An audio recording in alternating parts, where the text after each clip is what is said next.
Boa noite a todos. Vamos neste momento elevando o nosso pensamento até o nosso Mestre Jesus e vamos agradecendo por mais esse dia, por estarmos aqui em busca de mais um aprendizado do Evangelho e vamos pedindo licença para entrar em sintonia com a espiritualidade superior que dirige esta casa e que possamos entender o Evangelho desta noite e aplicar no nosso dia a dia, que só assim nos tornaremos pessoas melhores. Que assim seja, graças a Deus.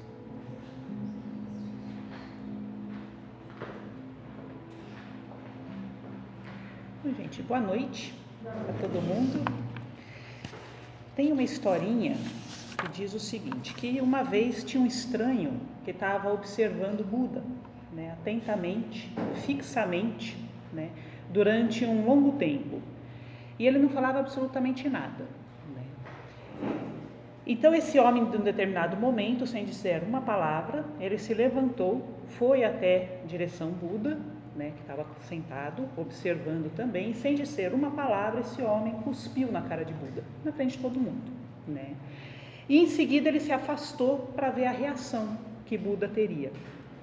Todos os presentes que estavam lá ficaram todos indignados, pelo amor, pelo carinho que sentiam pelo mestre, e perguntavam entre eles, o que aconteceu, o que foi isso? E aí então Ananda, um dos discípulos mais próximos de Buda, pede autorização para Buda, para que ele, Ananda, pudesse falar com aquele homem. E Buda fala que não, com a cabeça, se limpa em silêncio, de uma forma calma, serena, tranquila. E aí ele se levanta então e vai até esse homem, e de uma forma humilde, ele faz uma reverência, agradecendo esse homem, e diz que ele era grato a esse homem de todo o coração pelo gesto que ele tinha feito, porque quando ele viu o gesto que esse homem havia feito, Buda diz que ele conseguiu enxergar a raiva que ele, Buda, ainda carregava no coração, e que na hora que ele enxergou a própria raiva, essa raiva foi embora. Então ele era grato a esse homem pela conquista que ele, Buda, havia conseguido graças a ele. E aí todos os presentes ficaram em silêncio. Os discípulos ficaram muito sem graças por perceberem que ainda dentro deles também havia raiva, porque eles sentiram essa raiva. E aí então, parado, estático, incrédulo, o homem que havia cuspido ficou sem reação. E aí então ele fica tomado por um misto de sentimentos, de emoções que ele não sabia o que era que estava acontecendo, e com muita dificuldade ele se vira e vai embora. Naquela noite esse homem dormiu e acordou várias vezes, muito incomodado, atormentado, ou seja, assim, incomodado com o que havia acontecido.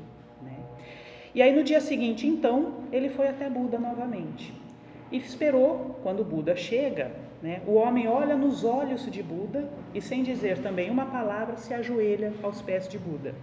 Aí o mestre sorri, olha para Ananda que está do lado dele e fala: olha, esse homem, ele voltou e ele está querendo nos dizer algo, só que ele não encontra palavras.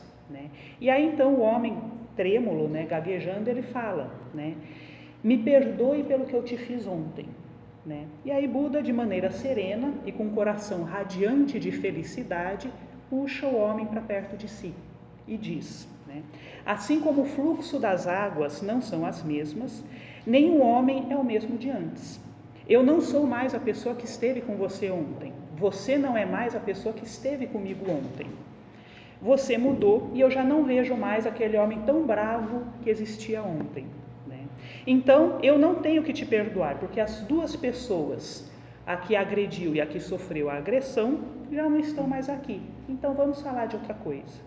Então, essa é a historinha que eu acho que é muito bonita e reflete bem o capítulo de hoje, que é o bem-aventurados pobres de espírito. Então, porque Cristo diz: bem-aventurados pobres de espírito, porque deles é o reino dos céus. Então, durante muitos séculos, essa frase ela foi muito mal compreendida, distorcida e passada para a gente de uma forma bem complicada, porque a gente associou durante muitos e muitos séculos a ideia de que a pobreza material era a pobreza que Cristo estava falando na passagem. né? E aí a gente foi gravando no nosso inconsciente essa distorção em relação ao conceito de humildade, como se a humildade fosse o sinônimo de sofrimento, carência, dores, faltas, lamúrias, misérias, né? E todas outras formas também, inclusive das misérias humanas, né? E ainda a gente encontra hoje pessoas que definem a humildade como uma postura de sofrimento e escassez, né? Então, como a gente aprende na filosofia, o conceito de mundo que a gente carrega depende muito da interpretação que a gente faz de mundo.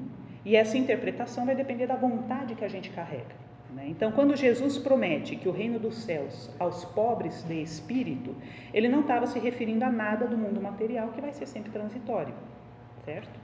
Então, nessa passagem, Jesus associa ainda, né, mais para frente, a pobreza a uma criança, dizendo que se nós não fizéssemos pequenos como uma criança, não entraríamos no reino dos céus. Então a gente precisa se questionar, que interpretação a gente tem feito disso? Então muitos podem dizer que o termo pobreza ou a expressão ser pequeno como criança pode ser substituído pelo tema humildade, né? E essa substituição está corretíssima, é exatamente isso. Então, se a gente substituísse bem-aventurados, humildes de espírito, porque dele será o reino dos céus, vai se encaixar perfeitamente. Então, o que a gente tem que entender? O que é a humildade?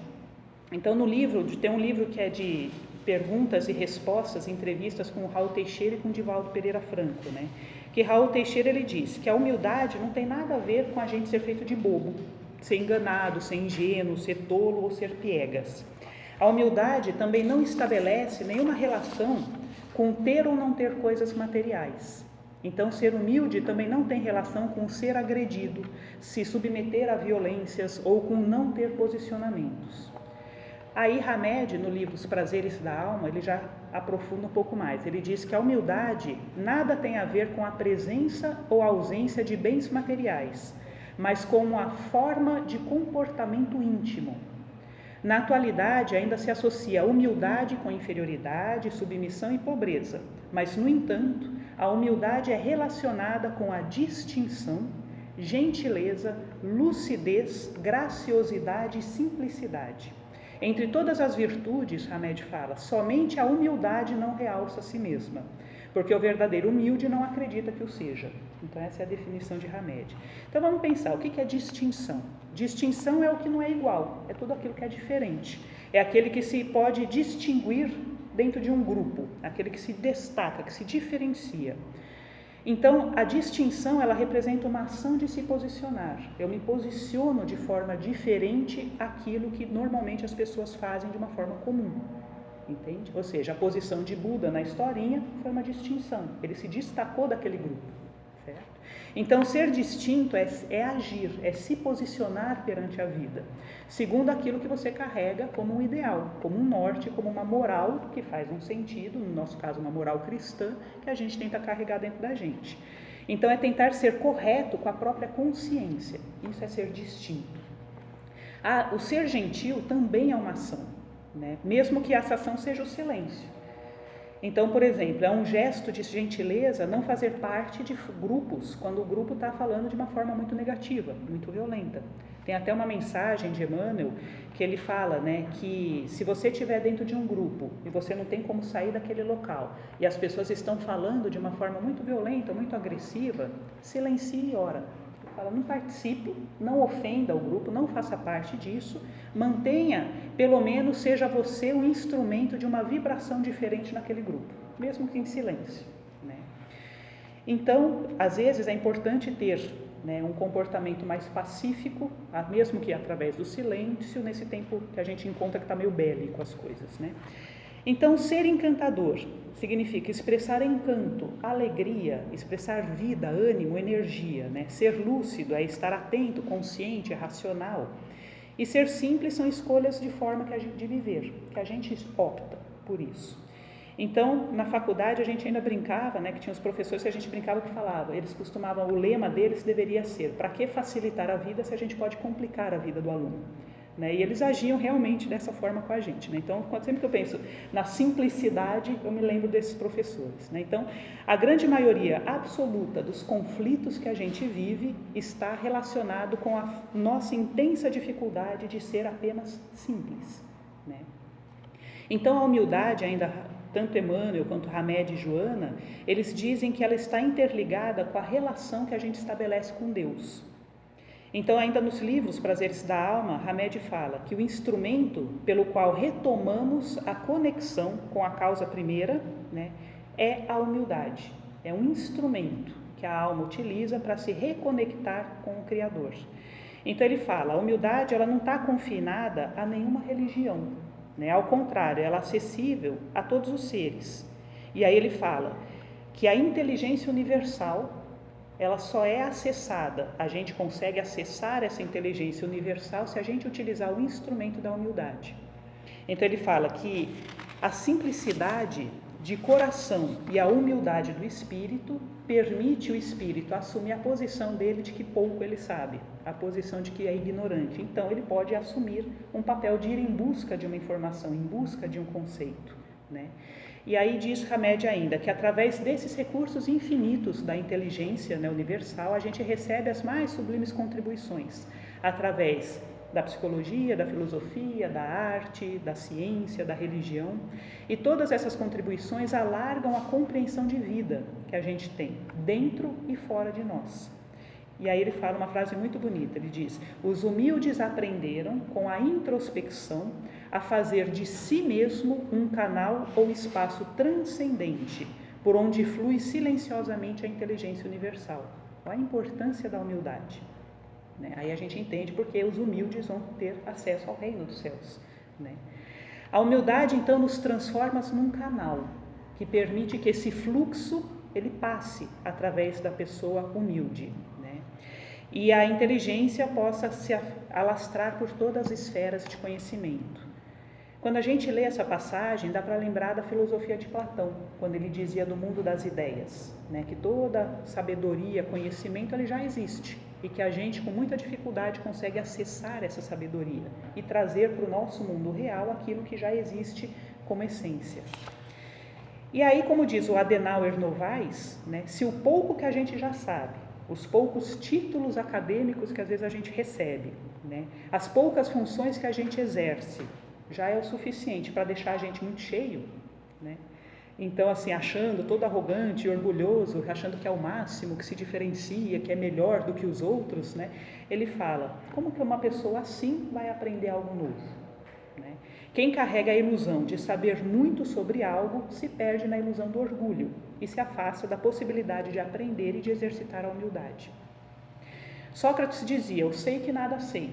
E essa frase, embora tenha sido banalizada em todos esses quase 2.500 anos, né, eu fico imaginando que sintetizar tanto conhecimento em uma frase só, como essa frase foi, porque é fácil a gente repetir algo que está pronto, né? Agora, a dificuldade foi o construir essa frase que representa a maior sabedoria, a consciência que Sócrates tinha da pequenez que ele era, e apesar de tudo que ele sabia que era nada perto do todo, né? Então, eu acho que esses são dois grandes exemplos para a gente pensar, né? Quando a gente acha que não tem mais nada para aprender, a gente perde a curiosidade. Se a gente perde a curiosidade, a gente perde a motivação, né?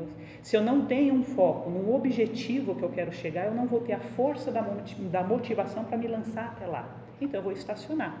Então, se eu já acho que eu sei tudo, eu não vou correr atrás de nenhuma informação, de nenhum conhecimento. Não vou ouvir coisas novas, não vou ouvir pessoas novas, ler coisas novas, porque eu acho que já tudo me basta.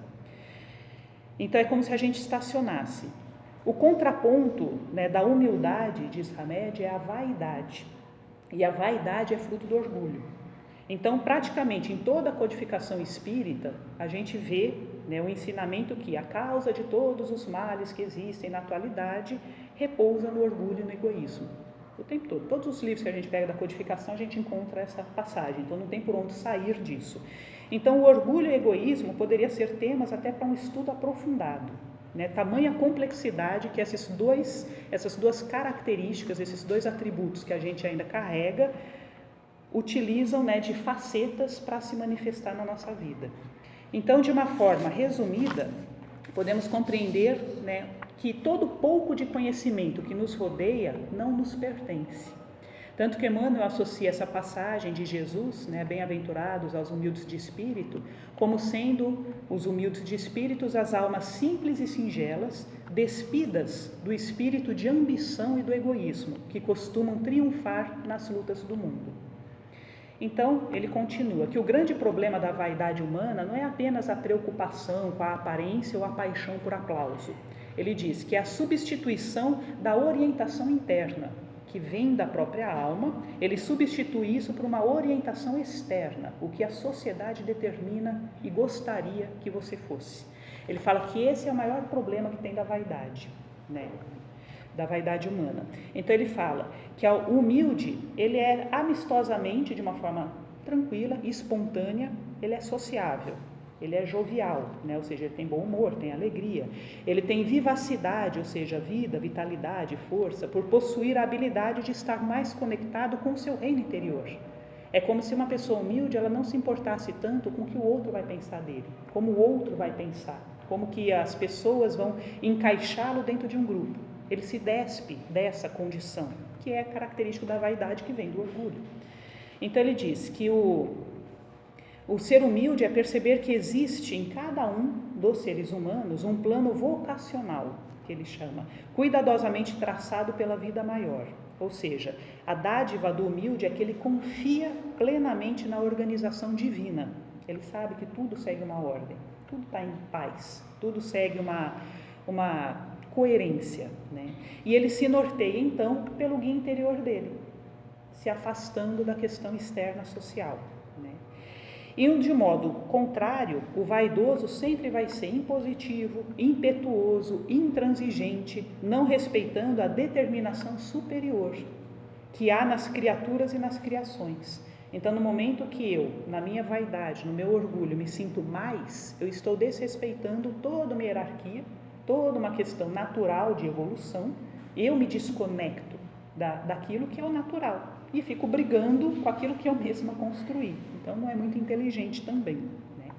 Então, a pessoa vaidosa, ela se nutre de uma aura de ser infalível e uma tendência obstinada a fazer todas as coisas com perfeição.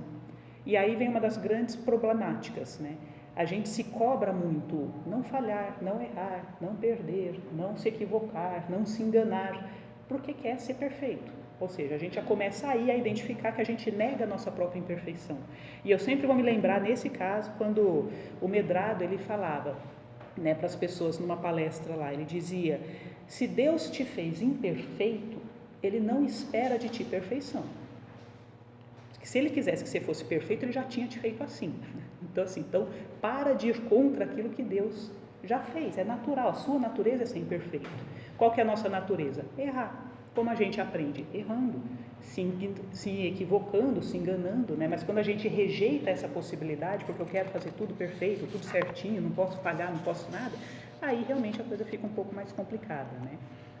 Então, ele diz que a gente se machuca demais quando a gente tenta se enquadrar a todo custo numa imagem idealizada que a gente construiu. Então, eu tenho que ser assim, assim, assim, assim. E esse crivo, quem construiu fui eu mesma. Aí depois não adianta, aí eu vou ter, pela minha rigidez, porque o meu corpo está conectado à minha alma, pela minha rigidez eu vou ter inflamações, dores, sofrimentos, e aí eu não vou poder virar e falar, que karma, por que Deus fez isso comigo? Ele não fez nada. Quem fez fui eu mesma que construí tudo isso para mim, né? Ou seja, eu que nego a possibilidade de enxergar essa fluidez de vida. Então é preciso muita humildade para sentir que nós somos pequenos perante o universo, perante a evolução, perante uma pleiade de espíritos que é muito maior do que a gente, né? E principalmente perante Deus. E assim como as crianças, né? O que é a criança que Jesus usou como um símbolo, né? Quando a gente vê uma criança pequena, então eu tenho meu filho de 3 anos, o que eu falo para ele, ele aceita, né? Na maioria das vezes, tirando a birra infantil, parte da idade do egocentrismo, mas assim, a maioria das vezes, né, se eu falo, olha, você não pode pôr a mão aí, não mamãe, não, ele não põe, percebe? Ou seja, esse movimento, ele confia, ele se entrega, percebe? Ou seja, então o que uma criança faz? Quando ela vai dormir, quando ele vai dormir, ele sabe que ele está seguro, ele está protegido, ele está em paz, está tudo em ordem. Então assim, Jesus ele se referia a essa condição, A criança, ela não tem o peso, a dor de achar que ela tem que ser responsável por tudo porque ela está por conta. Não, ela se entrega e se deixa. Ela recebe o amor, recebe o carinho, recebe a bronca, recebe os limites, ou seja, recebe tudo e vai. E tem toda a liberdade para poder evoluir dentro do tempo dela, sem sofrer, né? Então, a criança, ela se entrega. Então, nós somos, na espiritualidade, que nem criança. A gente já se confunde com esse corpo de adulto, achando que é muita coisa, mas na verdade, quando a gente está diante de um espírito que um pouquinho melhor do que a gente percebe que ele é um adolescente e eu ainda sou uma criança, entende? Ou seja, tem aí. E aí tem outros espíritos que já são adultos, outros que já são velhos, sábios, idosos, ou seja, cheios de conhecimento, que, como eu vejo às vezes meus pais olhando para o meu filho, do tipo, é pequenininho, deixa, aquela coisa assim de, é o tempo dele, né? Então, e sinceramente, se nós somos crianças espirituais, tá tudo bem ser assim. Eu acho que essa é a parte principal. Quando a gente olha para esse capítulo, basicamente é como se fosse um convite para que falasse para a gente, olha, tá tudo bem ser pequeno, não tem problema nenhum, pare de se cobrar, se exigir demais e assuma a sua condição. Então, a proposta qual que é? Respeitando o horário, que a gente possa ser humilde, né, para assumir a nossa pequenez, né, e para compreender que essa marcha evolutiva ela é lenta. Embora a gente fale muito de tempo de regeneração, de transição planetária, que é uma grande oportunidade que a gente está vivendo, a marcha é lenta e vai continuar sendo assim. Então, às vezes eu converso com algumas pessoas que falam, não, eu quero crescer logo, né? Eu quero já evoluir embora desse planeta. Eu brinco, eu falo, olha, quem vai embora está sendo expurgado, não é uma boa hora de você querer ir embora, queira ficar aqui, ou seja, mas assim, as pessoas, alguns têm essa ideia de realmente eu preciso partir, eu quero melhorar, eu não posso mais sentir alguma coisa. E aí a gente olha e fala, então, esse sentimento você vai sentir ainda por muito tempo, né? Ninguém vai excluir 100% do medo, da ansiedade, da raiva, da tristeza, ou seja, não tem como extirpar essas coisas.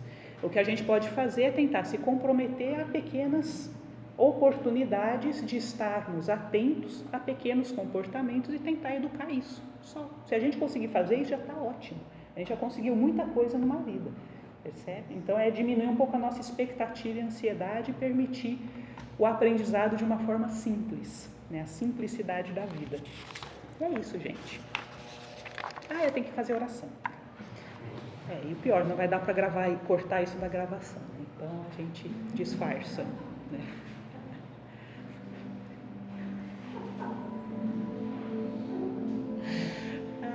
Então tá. Então a gente agradece, Pai, a gente agradece pela vida, por essa existência, por o tanto de conhecimento que a gente pode adquirir, ter contato, e que a gente consiga encontrar forças dentro do nosso coração para conseguir fazer essa entrega, se conectar ao Pai, ao Cristo e manter essa conexão acesa diariamente em todos os locais. Que a gente possa se realmente colocar à disposição, a serviço do bem, sendo mais um instrumento do amor, da alegria, da esperança, da paz. E que a gente possa manter a felicidade e a esperança cada dia, no nosso olhar, no nosso sorriso, na nossa escuta, para que a gente veja um mundo mais leve, mais desarmado. Que assim seja, graças a Deus.